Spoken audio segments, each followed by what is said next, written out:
देखिए आपके सामने ये दो टर्म्स हैं अंग्रेजी के, बिटवीन और एमंग। इसके बीच में क्या समानता है, क्या अंतर है, ये समझना आपके लिए, आपके बच्चों के लिए, सबके लिए बहुत जरूरी है। प्रायः इसमें हम मिस्टेक करते हैं कभी कभार न समझी के कारण। अब ये दोनों है क्या, ये एक वर्ड है बिटवीन और ये है एमंग। आप लोगों ने बार बार बिटवीन और एमंग का यूज किसी को करते हुए सुना होगा, लिखा हुआ देखा होगा, या खुद करते होंगे, ठीक है। इसमें मिस्टेक ना हो उसके लिए इसको समझना जरूरी है। अब ध्यान ये देना है, इन दोनों की मीनिंग होती है बीच में। बीच में माने मध्य में। जब कोई वस्तु दो या दो से अधिक वस्तुओं के बीच में होती है, मध्य में होती है, तो उसके लिए हमें बिटवीन और एमंग का यूज करना पड़ता है। अब प्रश्न ये है कि भाई बीच में जब वर्ड आएगा, मैं तुम्हारे बीच में बैठा हूं, उनका घर पेड़ों के बीच में था, मेरा घर मुंबई और कल्याण के बीच में है, या मैंने सेब को पूरे छात्रों को बीच में बांट दिया, तो जो बीच बार बार आ रहा है उसके लिए हम बिटवीन लगाएंगे, एमंग लगाए। आप सोच रहे होंगे ना, बताते हैं। देखिए ये जो बिटवीन होता है आप तब यूज करेंगे जब कोई वस्तु, जब कोई व्यक्ति, जब कोई लड़का, जब कोई लड़की, या जब आप दो के बीच में बैठे हो। माने कुल मिलाकर संख्या 3 है। कितनी है? 3 है। और आप दो के बीच में, ये जो मेरी उंगली है ये, ठीक है ना, ये दो के बीच में है, तो इसको हम बिटवीन करेंगे। जब कोई विषय वस्तु दो के बीच में हो तो आप वहां पर क्या लगाएंगे? बिटवीन लगाएंगे। और अगर, तो ये ना, अगर कोई वस्तु, कोई व्यक्ति, कोई लड़का, कोई लड़की दो से अधिक के बीच में बैठा हो, सोया हो, लेटा हो, तब आप यहां पर दो से अधिक के बीच में हो, तब आप यहां पर लगाएंगे एमंग। एग्जाम्पल देखिए, I was standing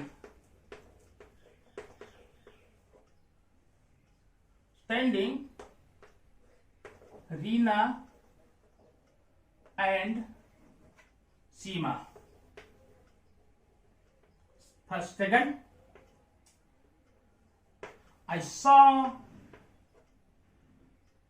an ox.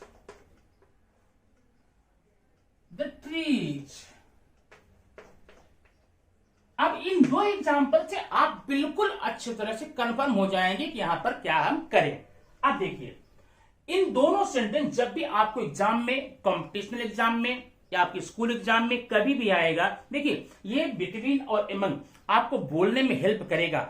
आप कहीं बोलकर फंसेंगे नहीं, बोलकर हंसी के पात्र नहीं बनेंगे अगर जानते रहेंगे। प्लस उसके साथ अगर आप स्कूल एग्जाम दे रहे हैं तो भी बहुत जरूरी है।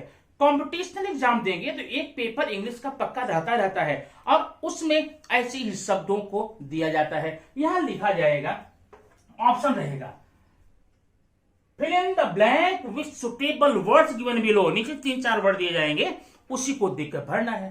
अब आप समझिए इसको, मैं खड़ा था रीना और सीमा के बीच में, तो मैं खड़ा था कितने के बीच में? रीमा और सीमा कितने? 2। जब कभी भी हम दो के बीच में जब खड़े होंगे तो वहां पर खड़े होंगे, बैठे होंगे, आप समझ गए होंगे क्या लगाएंगे यहां पर? बिटवीन लगा के हम अपना काम निकाल लेंगे और ये पूरा नंबर आपका बिना किसी त्रुटि के, बिना किसी चूक के मिल जाएगा। ठीक है, आप एंजॉय कीजिए नंबर लेकर के। अब ये देखिए, I saw an ox the trees. मैंने पेड़ों के बीच में एक ऑक्स देखा, बैल देखा। पेड़ों के बीच में ट्रीज है। अब ट्रीज है, यहां नंबर 2 ट्रीज नहीं लिखा, 2 ट्रीज नहीं लिखा। अगर 2 ट्रीज होता तो आप यहां बिटवीन लगाते। तो ट्रीज है मीन्स नंबर ऑफ ट्रीज है, मोर देन 2 हो सकता है। आप यहां पर क्या लगाएंगे? यहां पर लगाएंगे एमंग।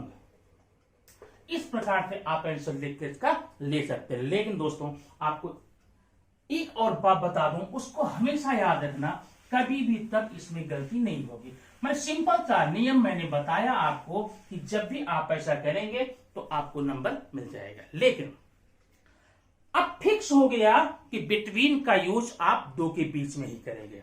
लेकिन कभी कभी बिटवीन का यूज दो से अधिक के बीच में भी होता है। कैसे? देखिए, ही वॉज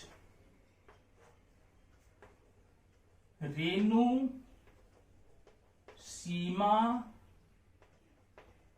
एंड राहुल।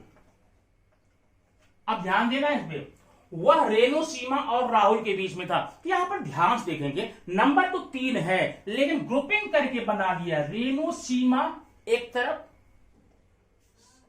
और राहुल एक तरफ, हमारे 2 ग्रुप हो गए। 3 की संख्या होने के बावजूद भी आप यहां पर एमंग का यूज भूल के मत करना, नहीं तो रॉन्ग हो जाएगा। यहां पर करेंगे बिटवीन। क्या करेंगे? बिटवीन। इस प्रकार से आप एमंग और बिटवीन का वीडियो आपने देखा, आपको कैसा लगा आप कमेंट बॉक्स में जरूर बताना। और अगर आप स्कूल स्टूडेंट हैं तो बल्ले बल्ले, आपके लिए बड़ी अच्छी बात है। और अगर आप बड़े हैं तो प्लीज इन बातों को अपने बच्चों तक जनरल बात में, बातचीत में, वार्तालाप में, सुबह शाम खाते समय, उठते समय, बात करते समय, इन सारी बातों की चर्चा करके इन सारी बातों को अपने बच्चों को दिमाग भर देंगे तो पक्का है उनकी लाइफ में 4 चांद लगा देगा। इसी के साथ में वीडियो मैं आपको सौंप रहा हूं, फिर ऐसी ही वीडियो लेकर आपके सामने फिर आऊंगा। Thank you very much.